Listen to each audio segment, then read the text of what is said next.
नमस्कार, अर्थ एकेडमी के online classes में आप सभी का हार्दिक स्वागत है। आज से एडवांस मैथमेटिक्स का ये फ्रेश बैच स्टार्ट हो रहा है, जिसमें हम लोग ज्योमेट्री को पहले टॉपिक के रूप में स्टार्ट करेंगे।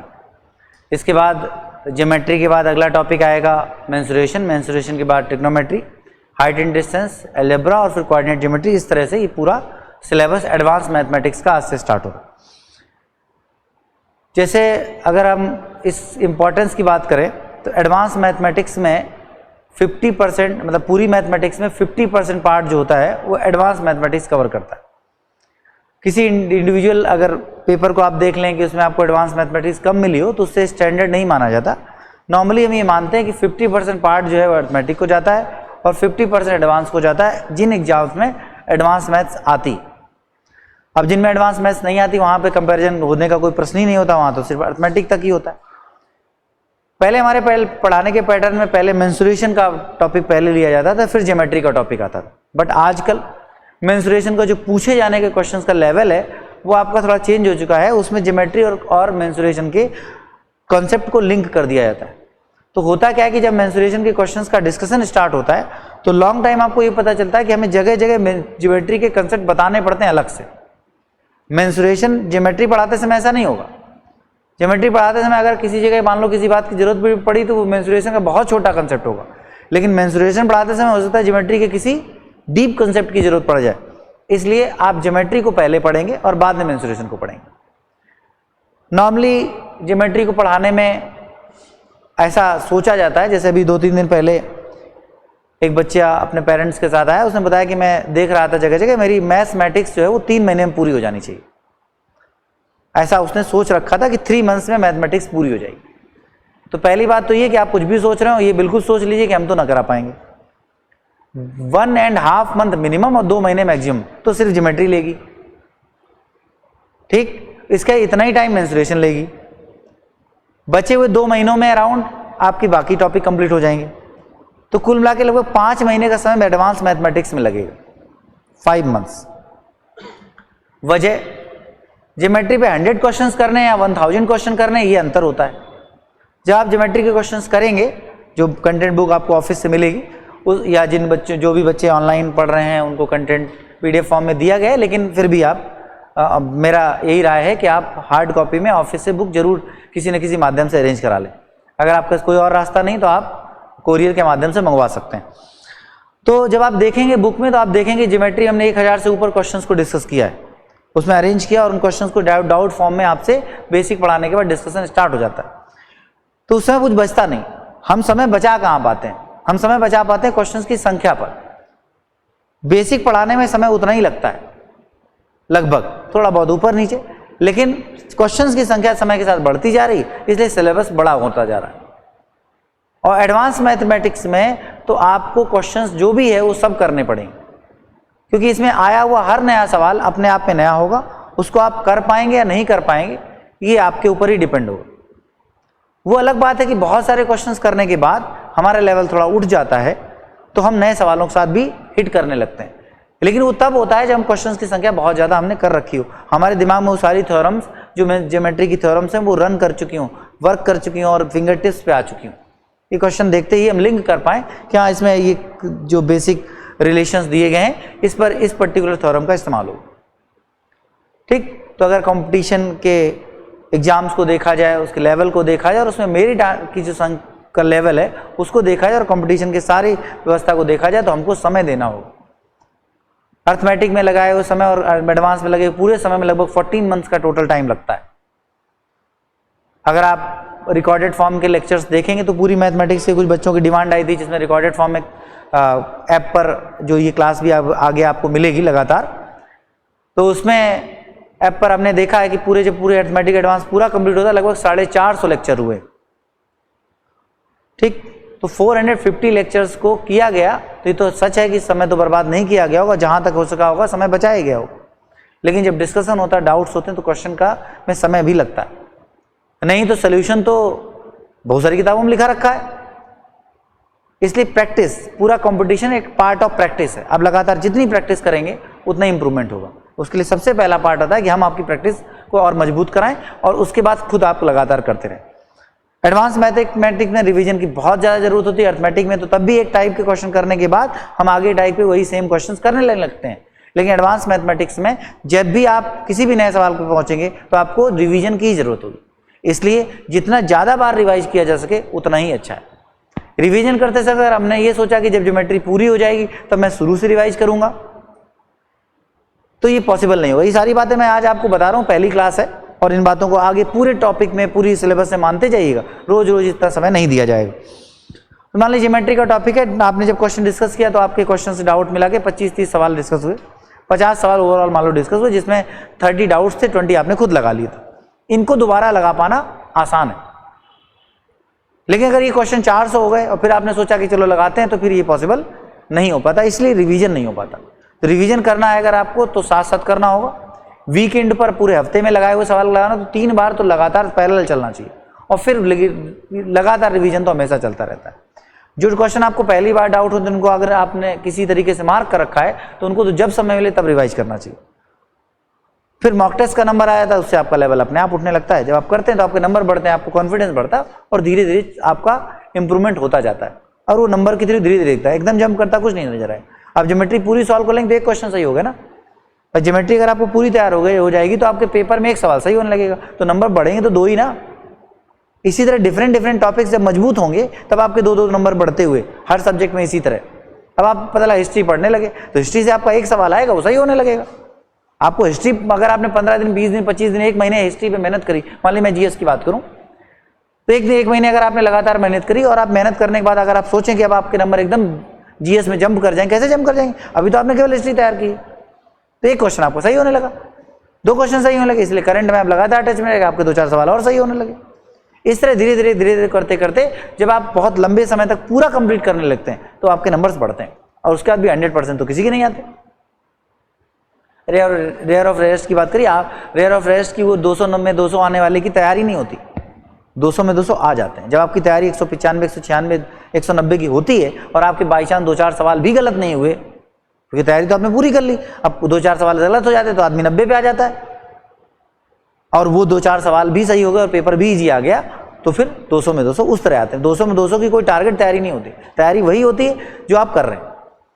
इसलिए आप ज्योमेट्री आज से स्टार्ट करें। टॉप भूमिका मैंने पूरी आपको समझा दी है, और अगर आप इस पैटर्न से फॉलो करेंगे तो चीज़ें आसान लगेंगी आपको, और अब तैयार होता जाएगा। एडवांस मैथमेटिक्स की शुरुआत में बहुत सारे बच्चों को खूब इंटरेस्ट रहता है, लेकिन जैसे जैसे हम टॉपिक्स में आगे बढ़ते हैं ये इंटरेस्ट की जो परसेंटेज है वो कम होता चला जाता है, और जैसे जैसे इंटरेस्ट का परसेंटेज कम होता है वैसे वैसे फिर हमको चीज़ें समझ में नहीं आने लगती, और जब हमको चीज़ें समझ में नहीं आती तो देन आफ्टर फिर ये होता है कि हटाओ अब छोड़ो। फिर हम कुछ दिन बाद याद आता है कि अरे हमें एडवांस मैथमेटिक्स अगर मजबूत हो जाती, ये मैथ पूरी मजबूत हो जाती तो हम नंबर पा लेते, अच्छे नंबर आ जाते, ये नंबर बढ़ जाते, फिर हम 0 शुरू करते। तो ये 0 हर बार ना आए। आप अक्सर देखते हो 1 महीने गैप बाद फिर हमें अचानक आ जाता है, किसी पड़ोस में सिलेक्शन हो जाता है, फिर हम अचानक सोचते हैं अरे हो सकता है मेरा भी हो सकता है, तो चलो फिर शुरू करते हैं। ये हर बार ना हो, तो आप खुद देखेंगे कि अगर कंसिस्टेंसी के साथ आप लगातार लगे रहें तो आपको वो समय जो आप वेस्ट करने वाले हैं उससे ज़्यादा आपको इंप्रूवमेंट दिखेगा अगर आप कंसिस्टेंसी के साथ लगे रहेंगे। 1 हफ्ते का गैप 1 महीने पीछे ले जाता है। 1 हफ्ते गैप करिए, आपकी तैयारी 1 महीने पीछे चली जाएगी।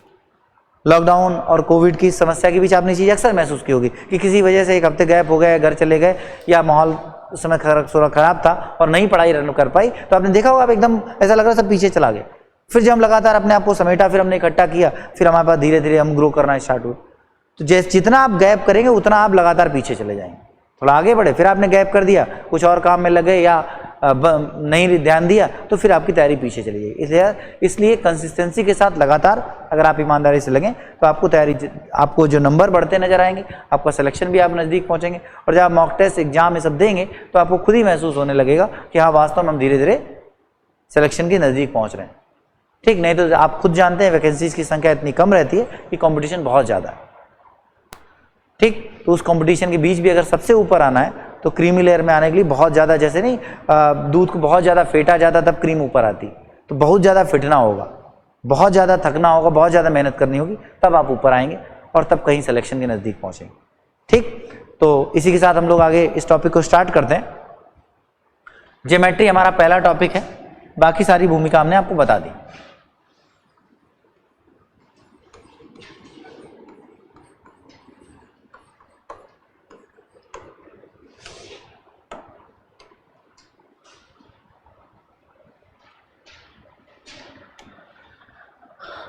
अगर हम ज्योमेट्री में शुरुआत करें तो सबसे पहला ज्योमेट्रिकल फिगर या ज्योमेट्रिकल थिंग वो आती है पॉइंट। बहुत सरल क्लास होगी आज की छोटी छोटी बातों पर, धीरे धीरे ये गहराई पकड़ते जाएंगे। जो क्लासिफिकेशन पढ़ाने का वो ये है कि आपको पहले ट्रायंगल के बेसिक कंसेप्ट पढ़ाए जाएंगे, आप ट्रायंगल के क्वेश्चन करने लगेंगे, फिर आपके पास जो है क्वाड्रेटल आ जाएगा, उसके बेसिक कंसेप्ट पढ़ाए जाएंगे, आप उसके क्वेश्चन करने लगेंगे, लाइन एंड एंगल्स पढ़ाया जाएगा, उसके क्वेश्चन करने लगेंगे। तो लाइन एंड एंगल्स और ट्रायंगल इतना हम बेसिक एक साथ पढ़ाएंगे और लाइन एंड एंगल्स और ट्रायंगल के क्वेश्चन आप एक साथ करेंगे। जब आप लाइन एंगल या लाइन एंड एंगल्स के बाद क्वेश्चन स्टार्ट कर देंगे, फिर लाइन एंड एंगल्स के जब क्वेश्चन हो जाएंगे तो फिर ट्रायंगल के क्वेश्चन, इस तरह से। तो जब ट्रायंगल कंप्लीट हो जाएगा तो फिर क्वाड्रेटल का बेसिक पढ़ाया जाएगा, फिर उसके क्वेश्चन, फिर सर्कल का बेसिक, उसके क्वेश्चन, फिर आप हर टाइप के क्वेश्चन समझ जाएंगे। फिर मिसलेनियस एक्सरसाइज आएगी और जिसमें आप उन क्वेश्चन को सॉल्व करेंगे जिनमें ट्रायंगल के रूल्स भी लग रहे होंगे, सर्कल के रूल्स भी लग रहे होंगे। इस तरह कंप्लीट प्रैक्टिस तक आप पहुंच पाएंगे। ठीक, प्रयास ये किया गया कि इस कंटेंट को भी इसी तरह हमने क्लासिफाइड कर रखा है। जब आप बुक देखेंगे, बुक में ये सारी चीजें आपको इसी फॉर्म में मिलेंगी। तो बात करते हैं पॉइंट। तो पॉइंट क्या होता है? अगर हम बात करें बिंदु की, तो बिंदु एग्जैक्टली कुछ नहीं है, nothing, no length, no breath, no height, no, ना कोई ब्रेथ, ना कोई लेंथ, ना कोई हाइट, नगण्य। जैसे नहीं कभी कभी बहुत छोटी चीज को नगण्य मान लिया जाता है, तो बिंदु जो है वो नगण्य है। ये वर्ड्स में आपको एज रूल लिखना होगा, भी मैं लिखाऊंगा तो इससे बात करेंगे। बिंदु कुछ भी नहीं, ये एक ज्योमेट्रिकल फिगर है जिससे किसी भी ज्योमेट्रिकल थिंग है जिससे किसी भी ज्योमेट्रिकल फिगर की हम स्टार्टिंग शुरू करते हैं, बनाना शुरू करते हैं। ना लेंथ, ना ब्रेथ, ना हाइट, कुछ नहीं, सब कुछ नगण्य। लेकिन अगर इन बहुत सारी नगण्य चीजों को एक प्लेन में फैला दिया जाए, एक जगह में फैला दिया जाए, तो प्लेन तैयार होता है, समतल। अगर कुछ किसी भी तरह हो सकता है, उससे कोई मतलब नहीं। अगर इन बहुत सारी नगण्य चीजों को एक जगह इकट्ठा कर दिया जाए तो ये जो तैयार होता है वो समतल तैयार होता है। समतल में होने वाले बिंदुओं की संख्या अनंत होती है, अनंत बिंदु। जैसे आपसे कहा जाए कि आपके हेयर्स, बाल की क्या डायमीटर, तो आप कहते हैं नगण्य, बहुत कम, mm में, बहुत mm में 0 करते, तो आप कहते हैं नगण्य। तो अभी कहते हैं कि जो हेयर्स की संख्या उसको अनकाउंटेबल, मतलब बहुत जा रहे हैं। लेकिन फिर भी अगर आपके हेयर्स देखे जाए तो फिर भी आपके सर को कवर कर रहे हैं ना। बहुत सारी नगण्य चीजें मिलकर कुछ तो बना लेती हैं। इसी तरह अनंत बिंदु मिलकर एक सरफेस बनाते हैं। छोटे छोटे अनंत बिंदु मिल जाते हैं और एक सरफेस का निर्माण होता है। ये क्वेश्चन एक बनता है कि सरफेस में होने वाले, एक प्लेन में आने वाले बिंदुओं की संख्या क्या होती है। तो आप तुरंत कहेंगे एक प्लेन में होने वाले बिंदुओं की संख्या अनंत होती है। बात क्लियर है? आगे कंटिन्यू करते हैं। तो ये आपका हो गया पॉइंट, पॉइंट के बाद हो गया प्लेन। प्लेन के बाद आता है अगला टर्म रेखा। ज्योमेट्री में पढ़ते समय आप ये हमेशा ध्यान रखिएगा कि किसी भी शब्द का, किसी वर्ड का अगर एक बार कहीं यूज हुआ है तो उसको हमने पढ़ा जरूर। ये होता है अगर कि हमने टर्मोलॉजी को समझ लिया है, हमने उनकी टर्मोलॉजी को क्या कर लिया है, समझ लिया है। तो अगर हमने टर्म्स को समझ लिया है तो हमारे लिए और काम आएगा। तो बात करेंगे यहां पर रेखा। जब हम अनंत बिंदुओं को मिलाते हैं ऐसे, तो एक रेखा का निर्माण होता है जिसको बोलते हैं लाइन।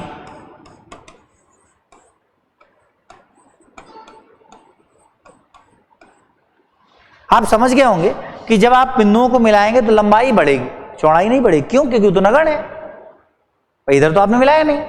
इसलिए कहा जाता है कि रेखा में जब रेखा का निर्माण अनंत बिंदुओं से होकर बनता है। इसके दोनों तरफ एरो इस बात को दर्शाते हैं कि रेखा अनंत लंबाई तक बढ़ सकती है। इसमें अनंत बिंदु पाए जाते हैं। एक रेखा पर होने वाले बिंदुओं की संख्या अनंत होती है। इन द सेम वे अगला टर्म आता है रेखाखंड, लाइन सेगमेंट।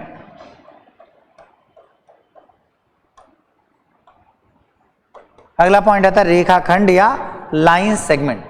रेखाखंड या लाइन सेगमेंट की अगर बात करें तो रेखाखंड क्या है? रेखाखंड रेखा का ही एक भाग है। जैसे इसकी लंबाई अनंत होती थी, लेकिन रेखाखंड, line segment, the part of line, line segment क्या है? जो रेखा का एक भाग है, इसकी लंबाई निश्चित होती। तो रेखाखंड और रेखा में अंतर क्या है? ये अनंत लंबाई का होता है और ये कुछ निश्चित लंबाई का होता है। तो रेखाखंड और रेखा में इतना अंतर है कि ये अनंत लंबाई का होता है और रेखा जो हमारी होती है वो एक निश्चित लंबाई की होती है। कभी भी आपसे कहीं नहीं कहा जाएगा कि 5 सेंटीमीटर लंबी रेखा। अगर हम बिल्कुल करेक्ट लिखेंगे तो हमें लिखना पड़ेगा 5 सेंटीमीटर लंबा रेखाखंड, a line segment with length of 5 centimetre, क्योंकि जो लाइन है उसकी लंबाई अनंत होती है, उसमें आप निश्चित नहीं कर सकते कि इतनी लंबाई का ये होगा। क्लियर है? तो बात आप समझ पा रहे हो? तो इस तरह ये आपका हुआ रेखा और ये आपका रेखाखंड। क्लियर है? तो इन पहले 4 पॉइंट से बात करते हैं, फिर और आगे कंटिन्यू कर बात करेंगे। एक टर्म और शायद समझ लीजिए। नेक्स्ट लास्ट अगला टर्म है किरण या रे। किरण या रे, ये मैं लिखाऊंगा अभी, आराम परेशान नहीं है। मैथमेटिक्स में कुछ ही तो चैप्टर है जिसमें जीएस की तरीके कुछ बोल के लिखाया जाता है हेडिंग डाल के बस, और बाकी सब जगह तो आप देखते ही हैं सब ऐसे ही चलता है। तो आप आराम से कॉपी पेन लेके बैठे होंगे और आपका काम ये है कि बिल्कुल ऑफलाइन क्लास मानिए इसको और आराम से कॉपी पेन में नोट करिएगा। बात करते हैं किरण या रे। किरण या रे की बात करें तो जब एक निश्चित बिंदु से अनंत बिंदु एक डायरेक्शन में मिलते चले जाएं ऐसे, लेकिन रिवर्स डायरेक्शन में कुछ ना जाए, तो इसको किरण कहते हैं, रे कहते हैं।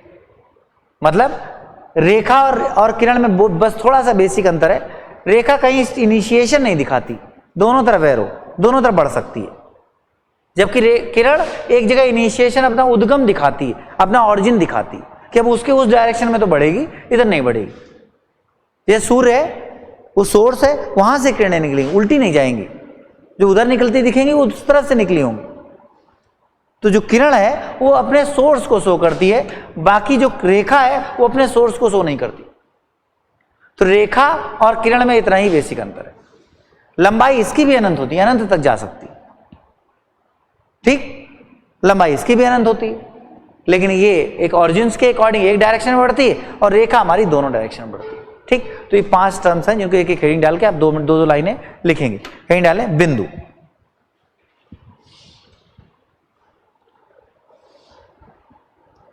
ये एक ऐसी आकृति होती है जिसकी लंबाई, चौड़ाई और ऊंचाई नगण्य होती। एक बात याद रखिएगा, कोई बुक इस लैंग्वेज में नहीं लिखाऊंगा आपको, ठीक है। आपको जो बात समझा दी उसे लिखाया जाएगा। कारण ये होता है कि जब एग्जाम में क्वेश्चन आता है तो आपके पास एग्जाम में आने वाला सवाल वो पर्टिकुलर लैंग्वेज लेके नहीं आता कि हाई स्कूल में जैसा आपकी वर्कबुक में लिखा था वैसे ही पूछ दिया जाता। यहां पर आप आंसर एग्जाम में अगर इन 5 चीजों को मिलाकर एक क्वेश्चन बनाया जाए, आपने देखा कई बार डेफिनेशन बेस्ड क्वेश्चन है, निम्न में से कौन सा सत्य है, विच इज करेक्ट, तो इसका मतलब आपके पास 4 ऑप्शन हो गए, 4 या 5 जो भी ऑप्शन हो गए। अब 4-5 ऑप्शन के बाद अगर आपको सब कुछ पता था तब आप सही या गलत वाला ढूंढ पाएंगे। लेकिन सब कुछ पता होने के साथ सब कुछ रटे होने की बात नहीं हो रही, सब कुछ पता होने की बात हो रही। तो जब आप उसकी लैंग्वेज पढ़ेंगे ना तो आप उसके अर्थ को समझेंगे, और अगर आपको लॉजिक क्लियर है तो आप आंसर कर पाते हैं।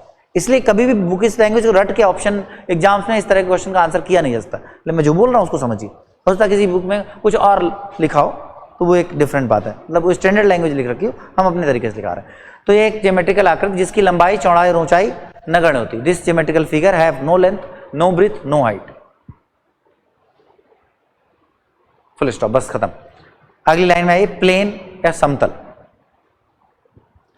प्लेन या समतल, जब एक जगह अनंत बिंदु इकट्ठे हो जाएं, when infinite points collected at a place, then they form a plane। तब वह एक समतल का निर्माण करते हैं, तब वे एक समतल का निर्माण करते हैं। इसीलिए यह कहा जाता है कि समतल में अनंत बिंदु होते हैं। That's why it is said that a plane has infinite points. इसलिए कहा जाता है कि एक समतल में अनंत बिंदु होते हैं। That's why it is said that a plane have infinite points?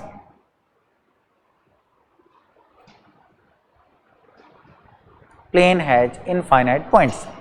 Next heading डालिए line, रेखा.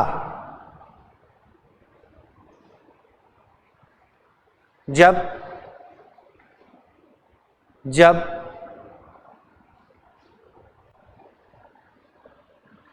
अनंत बिंदु, जब अनंत बिंदु जुड़ते हैं, जब अनंत बिंदु जुड़ते हैं तो रेखा का निर्माण होता है. जब अनंत बिंदु जुड़ते हैं तो रेखा का निर्माण होता है. When infinite points join to each other, then a line is formed. रेखा की लंबाई अनंत होती है. A line has infinite length. A line has infinite length but no breadth. A line has infinite length but no breadth. एक रेखा की लंबाई अनंत होती है परंतु चौड़ाई नगण्य होती. नेक्स्ट हेडिंग डालेंगे लाइन सेगमेंट. नेक्स्ट हेडिंग डालेंगे लाइन सेगमेंट.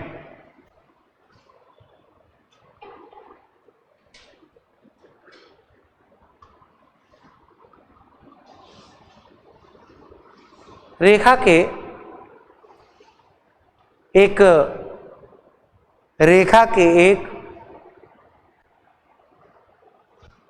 निश्चित भाग को, रेखा के एक निश्चित भाग को रेखाखंड कहा जाता है.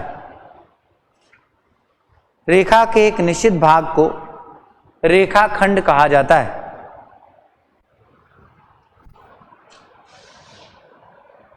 रेखा के एक निश्चित भाग को रेखाखंड कहा जाता है. A part of line is known as line segment. It has a defined length. रेखा के एक निश्चित भाग को रेखाखंड कहा जाता है.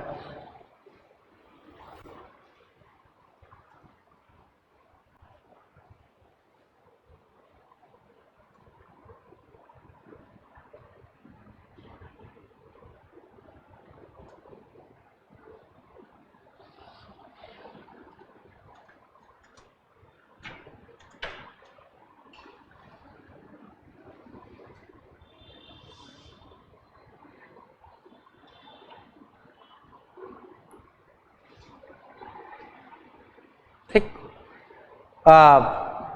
नेक्स्ट डालिए रे या किरण. रे या किरण.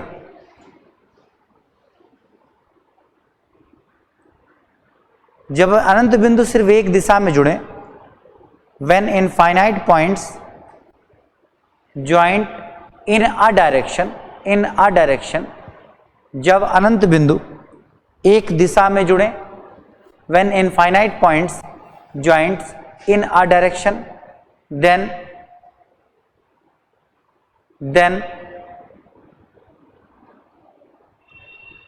a ray is formed. Then a ray is formed. रे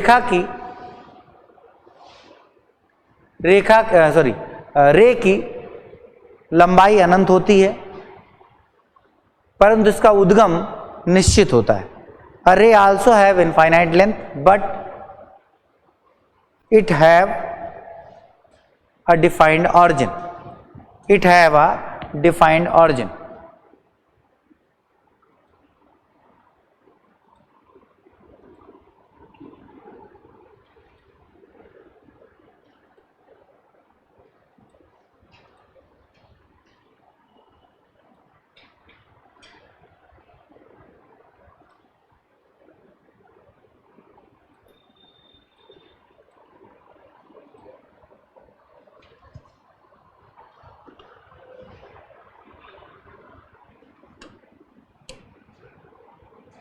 हो गया?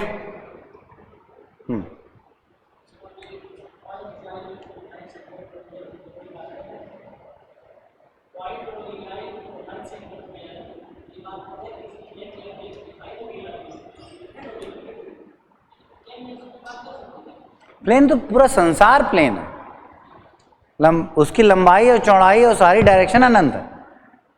तो प्लेन में कुछ कह थोड़ी ना सकते उसकी चौड़ाई, उसकी मोटाई शून्य होगी, वो 2D डायमेंशन। वो ऐसे बिंदु जुड़ते, ऐसे सोचिए ये चादर आपने फैला दिया हो तो वो चारों तरफ तो फैल जाएगा, मोटाई उतनी ही रहेगी, ऐसे कह सकते हैं अगर समझना है तो। ठीक है, तो ये कुछ टर्म्स हुए जो आपको अपने दिमाग में रखने हैं। ठीक है, तो ये बेसिक बातें हो गई, ये पॉइंट्स प्लेन। अब इन शब्दों का, इन शब्दावली का हम आगे इस्तेमाल करेंगे, जिस टर्म का भी इस्तेमाल हो वो आपको समझ में आता जाए। ज्योमेट्री या एडवांस मैथमेटिक्स को में अगर इंटरेस्ट क्रिएट करना है तो इंटरेस्ट क्रिएट करने के लिए सबसे सरल तरीका है कि आप क्वेश्चंस के जनरल मेथड्स को समझें। थ्योरम अगर आपके सामने आती है तो वो उसके आगे लॉजिक समझें। अगर आप लॉजिक समझेंगे तो इंटरेस्ट आएगा। अगर आपने रटने का प्रयास किया कि मान लो कोई पर्टिकुलर थ्योरम है, कुछ फंडामेंटल थ्योरम्स हैं जिनके प्रूवमेंट एलिमेंट्री मैथमेटिक्स से किए जाते हैं, कि माना ये रेखा वहां से नहीं गुजरती, फिर थोड़ी देर आपको याद हो हाई स्कूल में एक पन्ना लिखते चले गए दुनिया भर के कंसेप्ट, और उसके बाद पता चला अथा हम गलत थे, अथा रेखा वहीं से गुजरेगी। ठीक, तो ये डिस्क्रिप्टिव मतलब प्रूवमेंट्स होते हैं, इनको एलिमेंट्री मैथ्स में कहा जाता है कि हमने उसको जनरलाइज डिफाइन किया क्योंकि उसके पीछे कोई बेस थ्योरम नहीं। लेकिन इतनी इस तरह की थ्योरम को छोड़कर जब ये थ्योरम्स बेस थ्योरम बन जाए तो इससे कुछ कोलरी उपप्रमेय सिद्ध होती हैं या कुछ नई प्रमेय सिद्ध होती, नई थ्योरम सिद्ध होती, उनके पीछे लॉजिक समझना इंपॉर्टेंट होता है। ठीक, अगर आप ऐसे धीरे धीरे समझते रहेंगे तो फिर आपको बहुत आसान लगेगी चीजें। खैर फिलहाल तो रे के बाद जो अगला टर्म आता है कि भाई अगली बात समझी जाए, तो रे के बाद अगला टर्म आता है कोण, एंगल। ठीक, अगर हम एंगल की बात करें तो कोण या एंगल कहा किसे जाता है? सबसे पहली बात, कोण या एंगल कहा किसे जाता है, इसका नाम कैसे रखा जाता है, इसको नापा कैसे जाता है, बस ये कुछ चीजें पहले समझिए, फिर उसके टाइप्स पे आएंगे। भाई रेखा का कोई प्रकार था नहीं, स्ट्रेट लाइन का कोई टाइप थोड़ी ना था, वो तो अपने आप में लाइन थी। लेग लाइन सेगमेंट का भी कोई पार्ट नहीं था। मैं आपको और एक्सप्लोर कर रहा हूँ चीजों को, सोचिए। रे का भी कोई पार्ट नहीं था तो सब खत्म हो गया। अब एंगल आएगा तो एंगल पहली बात होता क्या है, first thing, and second thing कि उसके पार्ट्स क्या होते हैं वो समझेंगे, उसके टाइप्स क्या होते हैं उन सारी बातों को समझेंगे। तो सबसे पहले अगर हम बात करें तो अगला टर्म आता है एंगल या कोण। हम ये कहते हैं कि जब किसी एक निश्चित बिंदु से दो रेखाओं की उत्पत्ति हो जाए, ऐसा मान लीजिए, वैसे तो उत्पत्ति बहुत सारी होगी लेकिन किसी पर्टिकुलर टू लाइंस की बात रेज की बात की जाए, तो ये रेज जब इस तरह अगर निकल जाए जिनका ऑरिजिन एक पर्टिकुलर पॉइंट हो, तो ऐसी स्थिति जब भी बनेगी तो ये कोण कहलाता है। तब क्या कहलाता है? कोण कहलाता है। जब भी ऐसी स्थिति बनेगी कि एक निश्चित बिंदु से दो रेज निकल जाएंगी और जब भी ऐसी स्थिति बनेगी तो इसको हम कोण या एंगल कहेंगे। जब इसको कोण कहेंगे, इस फिगर को, इस पर्टिकुलर फिगर को हम एंगल कहने लगेंगे कि भैया ये कोण है जो बना हुआ अंदर, वो कोण या एंगल बन गया है। अगर वो आपका कोण या एंगल बन गया है तो ऐसी कंडीशन में यहां पर ये पॉइंट शीर्ष या वर्टेक्स कहलाता है। किसका? कोण का। जबकि इन दोनों रेज को आर्म्स कहा जाता है। बुझाएं। एंगल की नेमिंग करने के लिए हम यहां पर कोई पॉइंट मान लेते हैं। मान लो हमने ए, बी और सी पॉइंट्स मान लिए। याद रखिएगा, अब ये चीज आप कहीं नोट डाउन, जैसे मैं कहीं लिख रहे हैं कॉपी के ऊपर थोड़ी जगह होती है, वहां स्टार लगा के नोट कर लिए। ठीक है, बीच में जो कभी कभी क्वेश्चन पढ़ाते समय कोई छोटी सी बात आएगी जो थ्योरम में कहीं रह गई होगी या कुछ बात कहीं छूट गई होगी।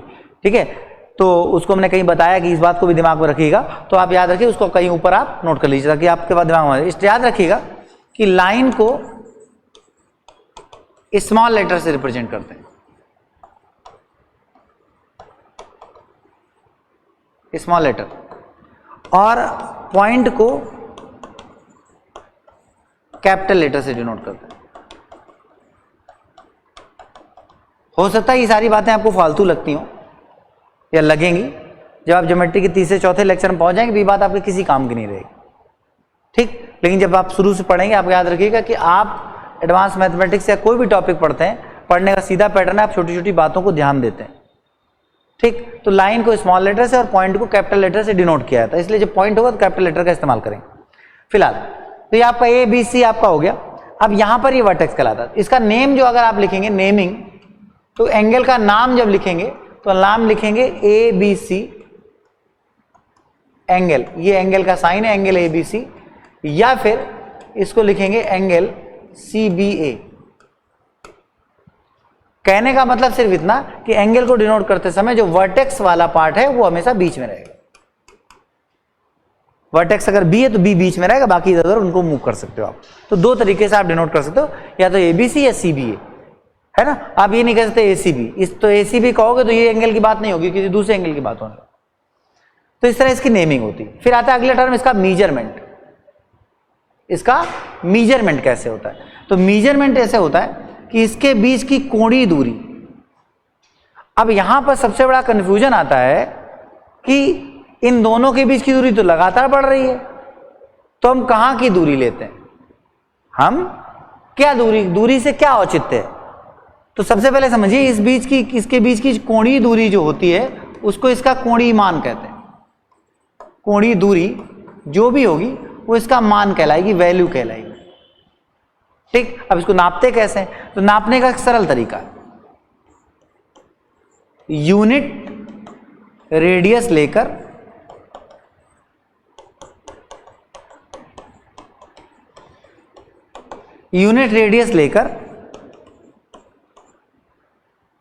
चाप लगा दीजिए। यूनिट रेडियस लेकर चाप लगा देंगे। चाप क्या होता है? सेंटर मान के ऐसे आर्क लगाना, ऐसे समझ गए होंगे, याद आ रहा होगा थोड़ा बहुत। चाप लगा देंगे, आर्क लगा देंगे, और जब आर्क लगा देंगे तो आपका जो एंगल कोण बराबर होगा वो आपका चाप बटे त्रिज्या होता है, ठीक। और ये के बाद याद रखेंगे यहां कोण का जो मान आएगा वो रेडियन में आएगा। वैसे ट्रिग्नोमेट्री पढ़ाते समय कोणों के प्रकारों को पढ़ाया जाएगा, वहां पर आपको ग्रेड सिस्टम, रेडियन सिस्टम और डिग्री सिस्टम ये सब बताए जाएंगे, ठीक। आप में से किसी ने पढ़े हो बाई चांस, लेकिन याद नहीं आ रहे होंगे क्योंकि रिवीजन नहीं हो रहा है, ठीक है। ये एक रेडियन में आएगा, और रेडियन का सिस्टम ये होता है कि 1 रेडियन जब हमारे सामने होता है तो पाई रेडियन बराबर 180 डिग्री होता है, ये रिलेशन होता है, ठीक। तो कोण बराबर चाप बटे त्रिज्या से रेडियन निकल के आता है। अगर हमने 1 सेंटीमीटर का रेडियस ली है, यूनिट रेडियस 1 सेंटीमीटर रेडियस ली है, तो हम चाप लगा देंगे, तो हमारा इसको सेंटीमीटर नाप लेंगे चाप को, और रेडियस तो हमारी ऑलरेडी 1 थी, तो चाप बटे त्रिज्या से निकल के आएगा। क्लियर है? रेडियस अगर आपने 1 ले ली है तो अपने आप चाप की लंबाई, त्रिज्या चाप की लंबाई कोण का मान बन जाएगी। तो हम कह रहे हैं कि अगर इसको हमने 1 यूनिट ले लिया है, यूनिट रेडियस ले लिया है 1 यूनिट, तो इस कंडीशन में चाप की लंबाई क्या बन जाएगी? कोण का मान बन जाएगी। तो चाप की लंबाई अगर L है तो L रेडियन आपका कोण का मान होगा। ये नापने का तरीका है, ये नहीं कि हम कहीं भी नाप लेते, कहीं भी नहीं नाप लेते। 1 सेंटीमीटर 1 मीटर जो भी लेना है आप आर्क ले ली, लगा लीजिए। फिर अगर आपने रेडियस को मीटर में लिया है तो फिर आर्क को मीटर में नापेंगे, अगर रेडियस को सेंटीमीटर में लिया है तो आर्क को सेंटीमीटर में नापेंगे, और जब कोण वाला चाप बटे त्रिज्या के नियम माने दी तो 1 हो चुका होगा, और अपने आप आपके कोण का मान निकल आएगा। तो उस समय इस चाप की लंबाई ही कोणीय मान है, इस चाप की लंबाई ही कोणीय मान है, बशर्ते इस चाप को यहां से यूनिट रेडियस पे लगाया गया हो। यूनिट मतलब एक क्या, 1 मीटर 1 सेंटीमीटर कुछ भी पर लगाया गया हो। बात समझे? जैसे अगर आपने इसको 1 सेंटीमीटर पे लगाया तो ये अगर आपका 0.5 सेंटीमीटर आया तो कोण का मान 0.5 रेडियन होगा। ये रेडियन में कोण नापने का तरीका होता है, इसे पूछा नहीं जाता। लेकिन अभी मैं शुरुआत इस बात से कह रहा था और बार बार बात कर रहा था कि अगर एडवांस मैथमेटिक्स में इंटरेस्ट लाना है तो लॉजिकली समझना होगा। रटने का प्रयास किया, इंटरेस्ट गया, और आप ये बात पहले से जानते हैं कि मजा खत्म तो खेल खत्म। जब तक आपको सीखने में मजा आता रहेगा तब तक आप सीखते रहेंगे। आपका इंटरेस्ट गया तो तो आपको फिर ऐसा लगेगा कि मतलब ये ऑनलाइन हो या ऑफलाइन हो, 1 घंटे क्लास, अरे भगवान छोड़ो। तो ऑफलाइन में, ऑनलाइन में क्या होता है कि अब कुछ नहीं, फोन को साइड किया, व्हाट्सएप खोला, बात खत्म, तो हो जाता है। जैसे हम देखते हैं ना कि कई बार जब क्वेश्चंस करा रहे होते हैं, हम लोग नोट करने का टाइम देते हैं, जैसे अभी हमने मान लो बीच में भी नोट करने टाइम देंगे, तो नोट करने टाइम में व्यूअर्स की संख्या कम हो जाती है, क्योंकि वो उतनी देर में व्हाट्सएप चेक करने चले जाते हैं, है ना। तो विचार करिए क्या ये वास्तव में सही है। तो उतनी देर खाली होकर सोचिए, कुछ और सोचिए, कुछ और बात दिमाग में है, कमेंट बॉक्स में लिखिए। चलिए वापस आते हैं। तो हमने कहा कि नापने का तरीका होता है, फिलहाल हम बाकी बातों बात है, ये हमने इसलिए बता दिया आपको समझ आया, ये बात रह ना जाए कि ये भी क्या होता है, जो भी जरूरी था। बाकी इसके और भी एंगल स्केल होते हैं, जैसे लंबाई को नापने के लिए किलोमीटर का भी इस्तेमाल होता है, मीटर का भी होता है, सेंटीमीटर का भी होता है, गज का भी होता है, फुट का भी होता है, इंचेस का भी होता है, सब कुछ होता है। लेकिन उसके स्केलिंग सिस्टम आपको समझाया जाता, पूरा आपको पता है। 1 मीटर में 100 सेंटीमीटर होते हैं, 1 सेंटीमीटर में 10 mm होते हैं, इस तरह का आपको सिस्टम आपको बताया गया। इसी तरह से एक डिग्री का भी संबंध ग्रेड, रेडियन और डिग्री सिस्टम में होता है। ठीक,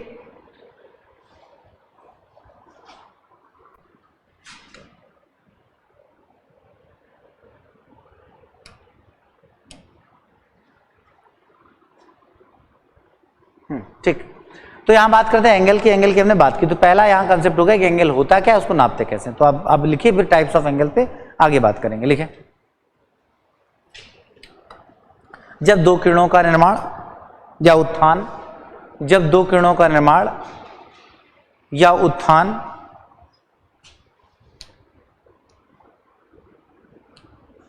किसी एक निश्चित बिंदु से हो, किसी एक निश्चित बिंदु से हो,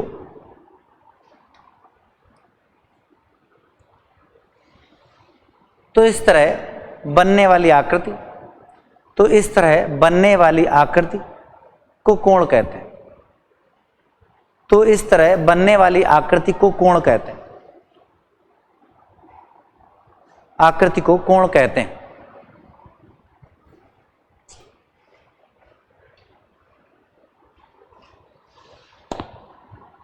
ठीक,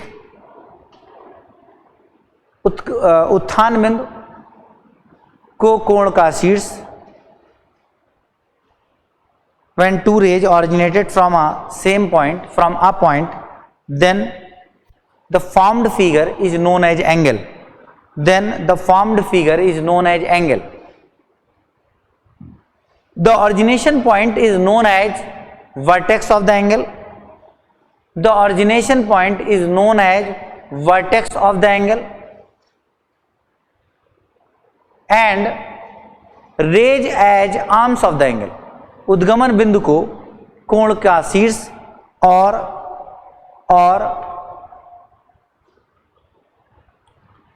किरणों को कोण की भुजाएं कहते हैं, और किरणों को कोण की भुजाएं कहते हैं, किरणों को कोण की भुजाएं कहते हैं।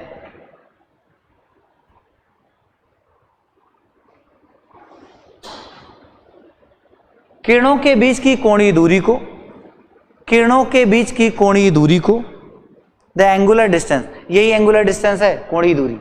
समझ गए होंगे आप, हमने आपको पूरी बातें समझा दी। ठीक है, थोड़ा सोचिएगा। किरणों के बीच की कोणीय दूरी को कोण का कोणीय मान कहते हैं। The angular distance between the rays is known as, the angular distance between the rays is known as angular value of the angle, कोण का कोणीय मान कहलाता है।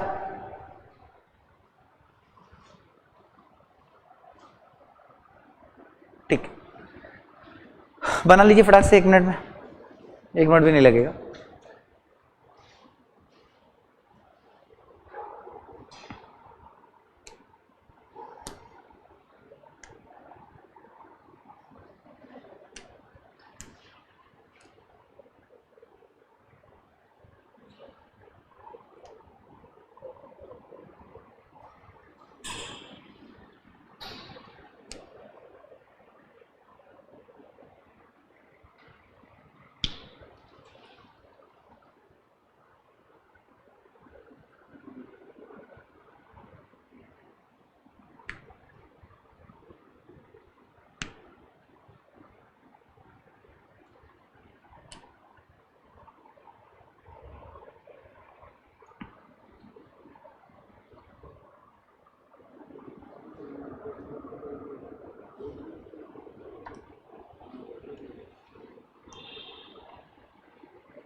अब इसके आगे फॉर्मेशन के अकॉर्डिंग कोणों के प्रकार होते हैं बाय फॉर्मेशन, जिसमें सबसे पहला आता है एडजेसेंट एंगल।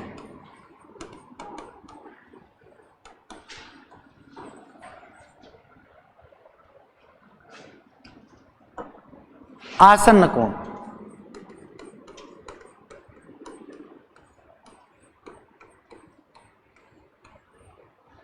सबसे पहला आता है एडजेसेंट एंगल, आसन्न कोण। एडजेसेंट एंगल या आसन्न कोण क्या होता है इसको समझना है।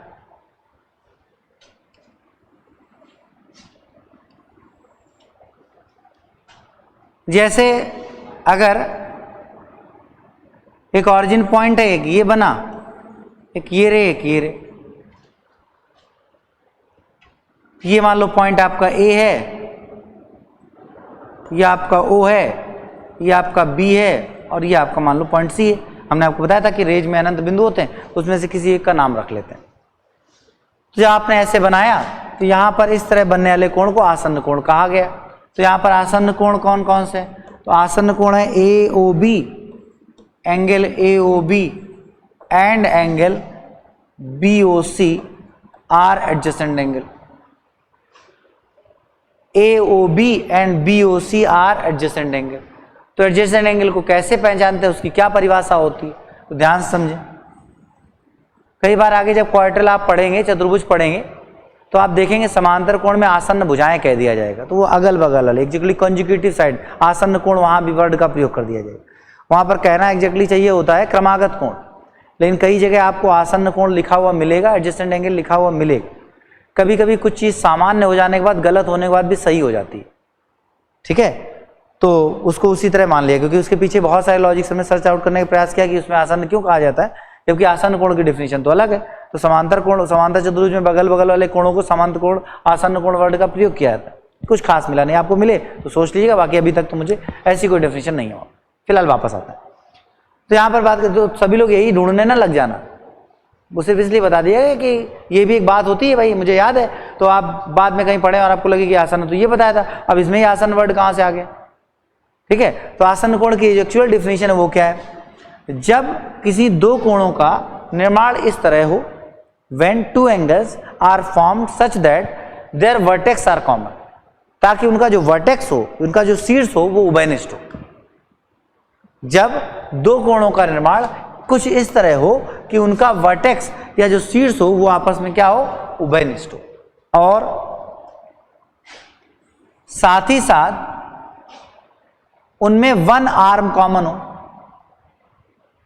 तो इन कोणों में आप देखिएगा ओ कॉमन है, ओ जो वर्टेक्स है दोनों में क्या है, कॉमन। देखिए यहां साथ ही साथ ओ भी आर्म कॉमन है, वो भी चलो ठीक है, कॉमन मतलब उभयनिष्ठ। इसके साथ साथ एक और इंपॉर्टेंट बात है कि द अनकॉमन आर्म्स, जो उभयनिष्ठ भुजाएं नहीं हैं, दे must be on the either side of common arm. मतलब ओबी जो आपकी कॉमन आर्म है, उसके एक तरफ आपकी ओए है और दूसरी तरफ आपकी ओसी है। ये बहुत इंपॉर्टेंट बात है। ऐसा कभी नहीं होगा कि आप कहने लगे A O B and A O C are adjacent angle, ना, गलत। एडजेसेंट एंगल की बेसिक डेफिनेशन अगर देखें तो आपके पास यहां पर एडजेसेंट सिर्फ यही दो एंगल। तो एडजेसेंट एंगल की डेफिनेशन क्या हुई, सबसे पहली बात वन वर्टेक्स, जो उनकी वर्टेक्स हो एंगल्स की वो कॉमन हो, first thing. The second thing, एक आर्म कॉमन हो, एक भुजा उभयनिष्ठ हो। आर्म्स क्या होती, पिछले अभी हमने एंगल पढ़ाते समय आपको बताया कि आर्म्स जो है रेज बनती है, तो एक आर्म उभयनिष्ठ हो, कॉमन हो। एंड द अनकॉमन आर्म्स, जो आर्म्स कॉमन नहीं है, दे must be on the either side of the common arm, उनको कॉमन आर्म के इधर उधर होना चाहिए। कॉमन आर्म अगर ओ बी है तो इसके एक तरफ ओ ए, एक तरफ ओ बी, ऐसे ओ सी ऐसे है। ऐसा नहीं आप करेंगे कि angle A O C and angle B O C, O C common अगर हम देखें तो angle AOC and angle BOC, OC तो कॉमन है, देखो वर्टेक्स भी कॉमन है, लेकिन एक समस्या आ गई कि कॉमन आर्म के एक ही तरफ दोनों अनकॉमन आर्म्स हो गए, OB OA और OB, OA और OB अनकॉमन आर्म्स थी, तो जो अनकॉमन आर्म्स थी वो आपकी कॉमन आर्म के दोनों एक ही तरफ हो गई, इसलिए इसको एडजेसेंट एंगल नहीं माना जाता। ये है एनसीईआरटी की भाषा, ठीक। बाकी कुछ किताबों में इसको भी एडजेसेंट एंगल मान लिया गया है, ठीक। एनसीईआरटी की भाषा ये है, हम उसी पे डेलीगेट करेंगे, हम उसी पे मतलब स्थिर रहेंगे, हम उसमें ज़्यादा कंफ्यूज नहीं होंगे। ये बातें इसलिए बता दी जाती है कि ताकि आप अभी आप कल कोई किताब उठा के देखें, उसमें लिखा होगी इस फिगर में एडजस्टेंट एंगल पता करो, तो पता चला आपने उसमें सब लिखे होंगे, तो आपको लगे ये क्या नौटंकी है। छोटी छोटी बातों में अलग अलग राइटर्स ने कई जगह अलग अलग बातें भी नहीं, लेकिन ऐसे जब भी कोई अंतर हमें मिलता है तो उस समय सिर्फ हमारे पास एक ही बेस बनता है, दैट इज एनसीईआरटी। तो आप एनसीईआरटी वो आपकी गवर्नमेंट की स्टैंडर्ड किताब है, उसमें जो लिखा होता है वही सही माना जाता है जब भी किसी डेटा में ऐसी कोई समस्या आती है। फिलहाल वापस आते हैं, तो हमारे पास एडजेसेंट एंगल की बात हो गई। आप एक लाइन लिखिए एडजेसेंट एंगल रेडियनली, उसका फिगर बनाइए, लिखें आसन्न कोण अर्थात एडजेसेंट एंगल। क्या लिखें? जब दो कोणों का निर्माण इस तरह हो, when two angles are formed such that जब दो कोणों का निर्माण इस तरह हो, when two angles are formed such that the vertex of them is common, कि vertex of them is common, इस तरह हो कि उनका शीर्ष उभयनिष्ठ हो, are formed such that the vertex of them is common and one arm is common, कि शीर्ष उभयनिष्ठ हो और एक भुजा भी उभयनिष्ठ हो, and one arm is common, साथ ही साथ as well as, साथ ही साथ जो भुजाएं उभयनिष्ठ नहीं हैं, साथ ही साथ जो भुजाएं उभयनिष्ठ नहीं हैं उन्हें उभयनिष्ठ भुजा के इधर उधर होना चाहिए। As well as the arms that are not common must be on the either side of the common arm, must be on the either side of common arm, उन्हें उभयनिष्ठ भुजा के इधर उधर होना चाहिए। They must be on the either side of common arm. बात समझ में आ गई होगी। अब आप फिगर बना लें 10 सेकंड में।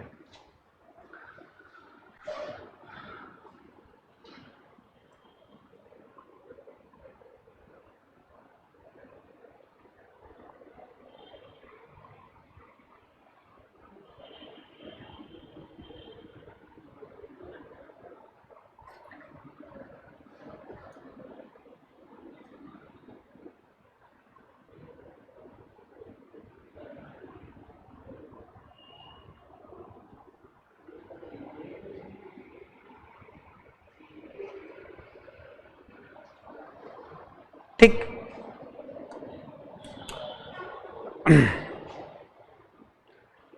आसन्न कोणों के बाद अब आपके पास जो अगला केस आता है डिफाइन करने के लिए, समझाने के लिए, बताने के लिए, वो आपका है एकांतर, vertically opposite angle, etcetera etcetera. तो इसके बाद अगला आता है, अगला जो फॉर्मेशन ऑफ एंगल पे, that is vertically opposite angle, जिसको हम बोलते हैं शीर्षा विमुख कोण। इनको बोला जाता है vertically opposite angle, that is शीर्षा विमुख कोण। वर्टिकली अपोजिट एंगल अर्थात शीर्षा विमुख कोण एग्जैक्टली क्या है, इनको समझना होगा। जब दो स्ट्रेट लाइन एक दूसरे को इस तरह इंटरसेक्ट कर जाएं, एक बात याद रखिएगा, दो सरल रेखाएं एक से ज्यादा बिंदुओं पर प्रतिच्छेद नहीं कर सकती। तो जब दो सरल रेखाएं इस तरह से एक दूसरे को प्रतिच्छेद कर जाएं, तो जब उन्होंने प्रतिच्छेद एक जगह किया होगा, when they intersect each other at a point, तो इस पॉइंट को अगर ओ मान लिया जाए, यहां पर कुछ बिंदु मान लिए जाए,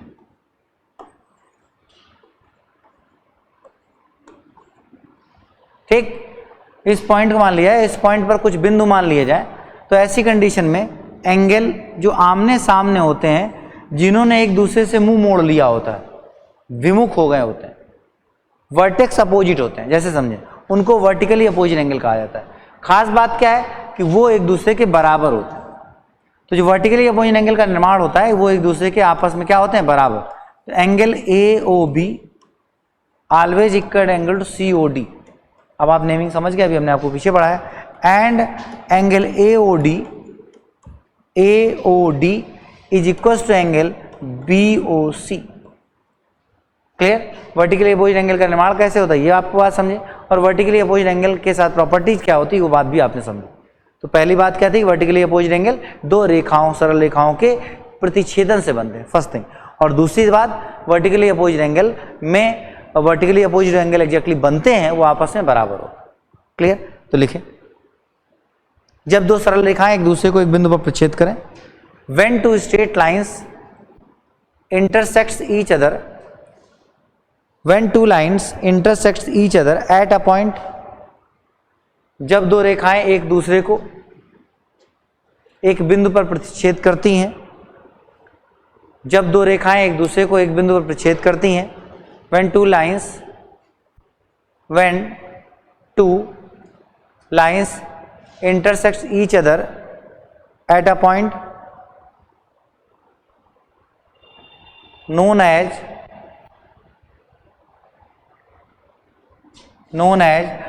intersect at a point, the vertically opposite angle formed।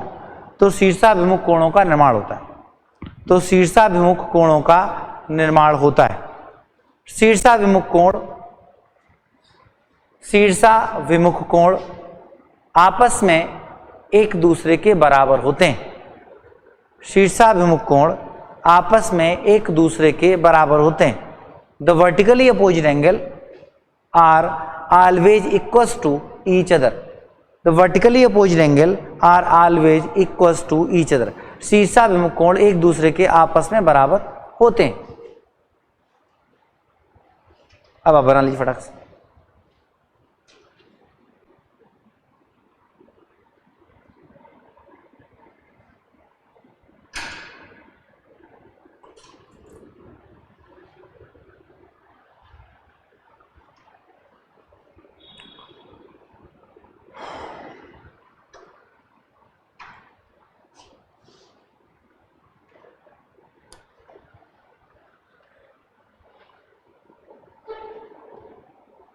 उसके बाद अगला टर्म आता है ट्रांसवर्स फॉर्मेशन का, जिसमें डिफरेंट टाइप्स के एंगल्स बनते हैं।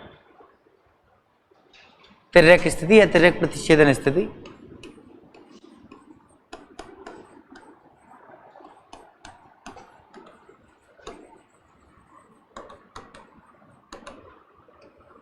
ट्रांसवर्स फॉर्मेशन, तिर्यक प्रतिच्छेदन स्थिति।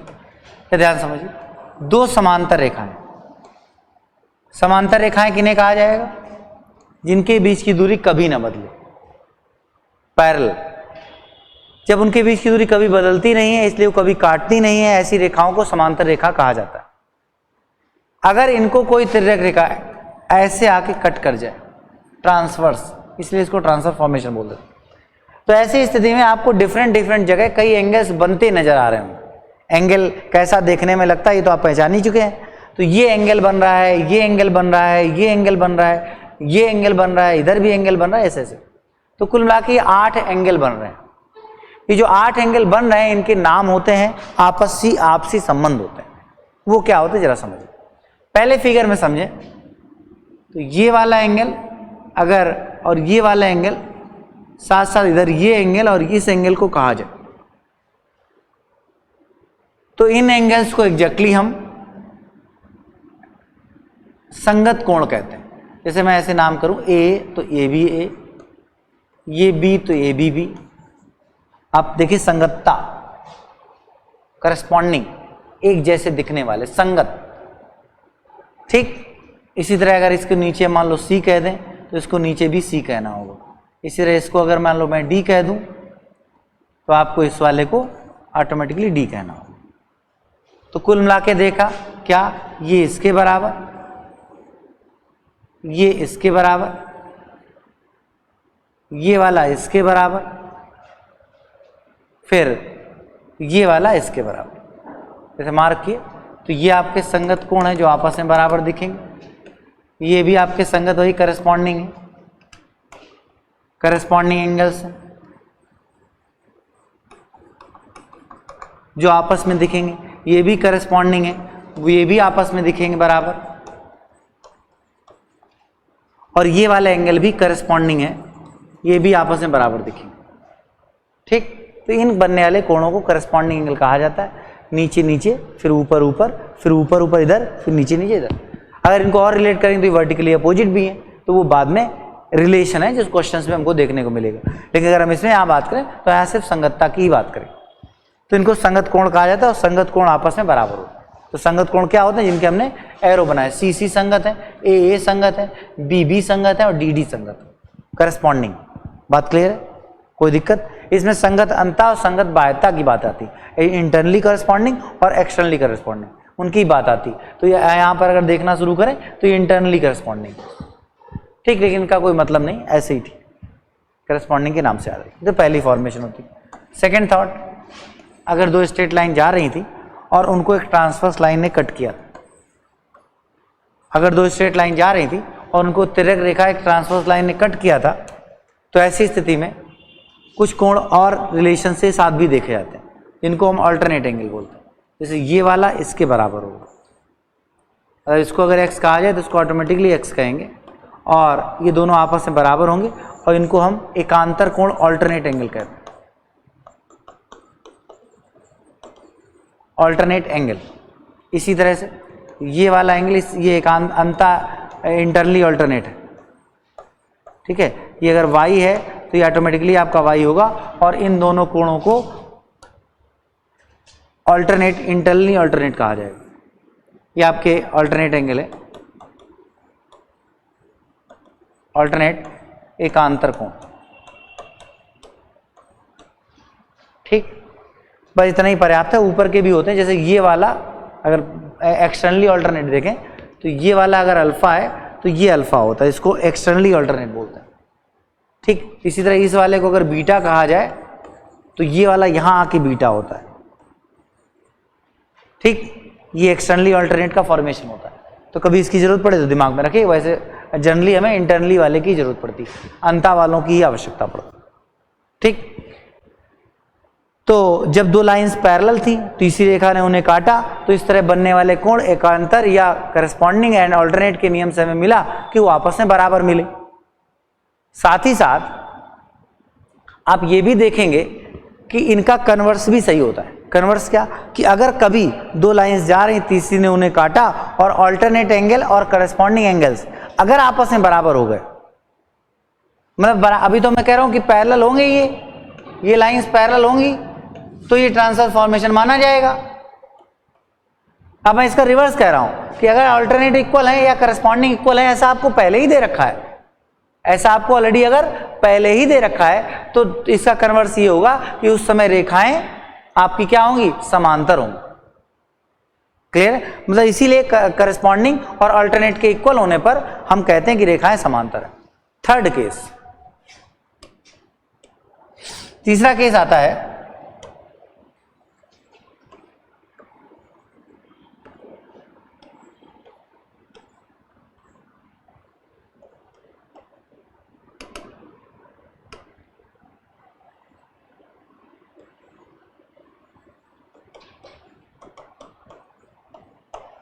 समांतर होने पर एक थर्ड केस मिलता है, जिसको आगे चल के हम सिद्ध भी कर देंगे। M+N, इनको बोलते हैं संगत अंतः को इंटीरियर, संगत अंतः को इंटीरियर एंगल्स, इनका सम 180 होता है।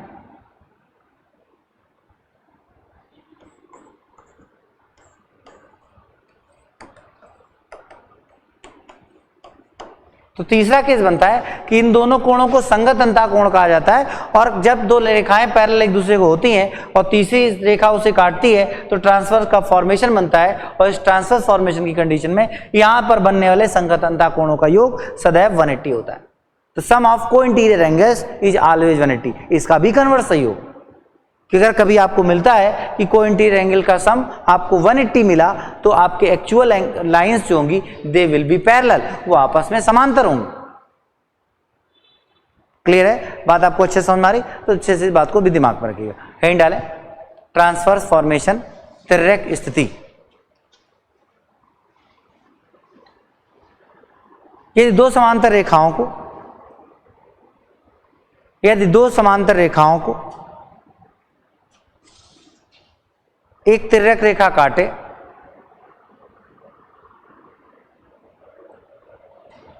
ये दो समांतर रेखाओं के इस two parallel lines, if two parallel lines are intersected by a transversal line, if two parallel lines are intersected by a transverse line, then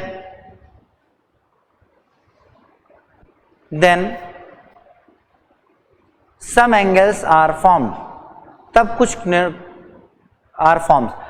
कुछ कोणों का निर्माण होता है। then some angles are formed, तब कुछ कोणों का निर्माण होता है डैश, जिनमें संगत कोण आपस में बराबर होते हैं। पॉइंट 1, संगत कोण आपस में बराबर होते हैं। Corresponding angles are equal to each other, corresponding angles are equal to each other, संगत कोण आपस में बराबर होते हैं।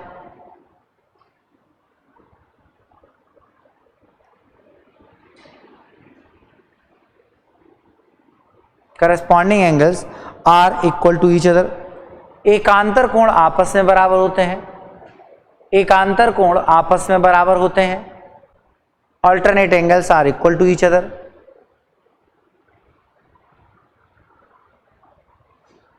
और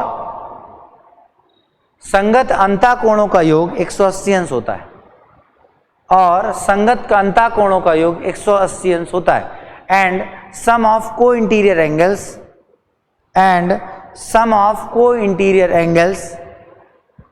is always 180, is always 180, and sum of co-interior angles is always 180, और संगत अंतः कोणों का योग 180 अंश होता है। इन तीनों बिंदुओं के विलोम भी सत्य होते हैं। Converse of these 3 points are always true, converse of these 3 points are always true, इन तीनों बिंदुओं के विलोम भी सत्य होते हैं। Converse of all these 3 points are true, dash करके अब फिगर बना लीजिए फटाक से।